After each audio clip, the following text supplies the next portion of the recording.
السلام علیکم۔ آج ہم پڑھیں گے اسلامیات کا باب سوم اور اس کا سبق غزوہ حنین کے بارے میں۔ پیارے بچوں، امید کرتی ہوں آپ لوگ گھر پہ محفوظ اور ٹھیک ہوں گے۔ حنین مکہ مکرمہ سے قریباً 40 کلومیٹر کے فاصلے پر ایک وادی ہے۔ یہاں پر موجود دو قبیلے ہوازن اور ثقیف اپنے آپ کو بہت طاقتور اور بہادر سمجھتے تھے، اسلام کا غلبہ پسند نہیں کرتے تھے۔ ان دو قبائل کے ساتھ دیگر قبائل کے لوگ بھی شامل ہو گئے تھے۔ جب مکہ فتح ہوا تو یہ قبیلے بجائے اسلام قبول کرنے کے مکہ مکرمہ پر حملے کی تیاری کرنے لگے۔ بنو ہوازن کا سردار مالک بن عوف تمام قبائل کے مال مویشی، بچے اور خواتین بھی میدان جنگ میں ساتھ لے آیا۔ اس نے ایسا اس لیے کیا تاکہ وہ جو قبائل کے ساتھ جو ان کے جنگجو یا مجاہد یا سپاہی جنہیں کہہ سکتے ہیں، وہ مردانگی سے اور بہادری سے لڑیں۔ یہ تمام قبائل وادی اوتاس میں خیمہ زن ہوئے، اور وادی اوتاس جو ہے وہ وادی حنین کے قریب واقع ہے۔ اب دوسری طرف اسلامی لشکر کی حنین کی طرف پیش قدمی۔ حضرت محمد صلی اللہ علیہ وآلہ وسلم کو ان کے اس حملے کی اور تیاریوں کی اطلاع پہنچ چکی تھی، اور وہ ایک صحابی کو بھیج کر اس کی تصدیق بھی کروا چکے تھے۔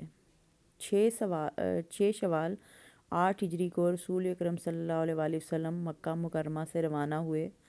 12,000 افراد کا لشکر آپ صلی اللہ علیہ وآلہ وسلم کے ساتھ تھا، اور اس میں 10,000 مدنی اور 2,000 وہ جو فتح مکہ کے لیے آپ صلی اللہ علیہ وسلم کے ساتھ تشریف لائے تھے۔ 10,000 وہ لوگ تھے اور 2,000 مکہ کے لوگ تھے، جن میں سے اکثریت جو تھی وہ نو مسلم تھی، جنہوں نے ابھی اسلام قبول کیا تھا۔ مسلمانوں میں سے بعض لوگوں نے لشکر کی کثرت دیکھ کر کہا کہ ہم آج ہرگز مغلوب نہیں ہو سکتے۔ یہ بات رسول اکرم صلی اللہ علیہ وآلہ وسلم پر گراں گزری۔ اسلامی لشکر رات کے وقت وادی حنین پہنچا۔ مالک بن عوف پہلے ہی اپنا لشکر اس وادی میں اتار کر مختلف جگہوں پر پھیلا اور چھپا چکا تھا۔ مسلمان دشمن کی موجودگی سے بالکل بے خبر تھے۔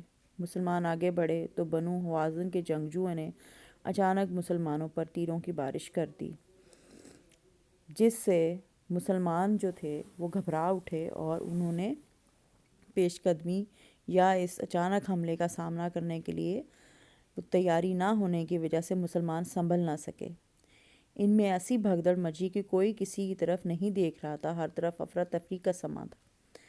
اس صورتحال میں آپ صلی اللہ علیہ وآلہ وسلم جو تھے، ان کے قریب صرف اور صرف 10 آدمی رہ گئے تھے۔ اس قدر شدید بھگدڑ میں بھی رسول اکرم صلی اللہ علیہ وسلم نے استقامت اور بہادری کا دامن اپنے ہاتھ سے نہیں چھوڑا، اور وہ استقامت کا پہاڑ بنے رہے۔ آپ صلی اللہ علیہ وآلہ وسلم کا رخ کفار کی جانب تھا، اور آپ صلی اللہ علیہ وآلہ وسلم آگے بڑھتے فرما رہے تھے، انا نبی لا کذب، انا ابن عبد المطلب، میں نبی ہوں، یہ جھوٹ نہیں، میں عبد المطلب کا بیٹا ہوں۔ آپ صلی اللہ علیہ وآلہ وسلم نے اپنے چچا حضرت عباس رضی اللہ تعالیٰ عنہ کو حکم دیا کہ وہ صحابہ کرام رضی اللہ تعالیٰ عنہ کو بلائیں۔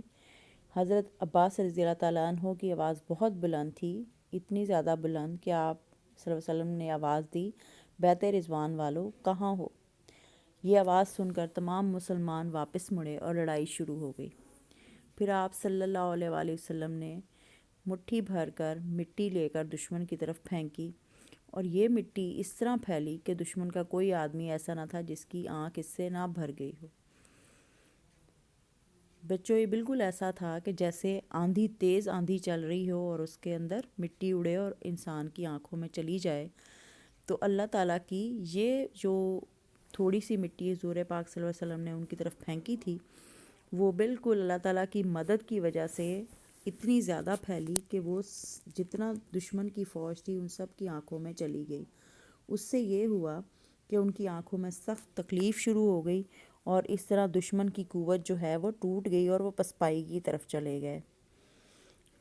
اب ہم دیکھتے ہیں کہ دشمن کی واضح شکست اسی وجہ سے ہوئی۔ تھوڑی دیر میں دشمن کو واضح شکست ہوئی، بنو ثقیف کے 70 آدمی مارے گئے اور ان کے مال، ہتھیار، خواتین اور بچے مسلمانوں کے ہاتھ بطور مال غنیمت آئے۔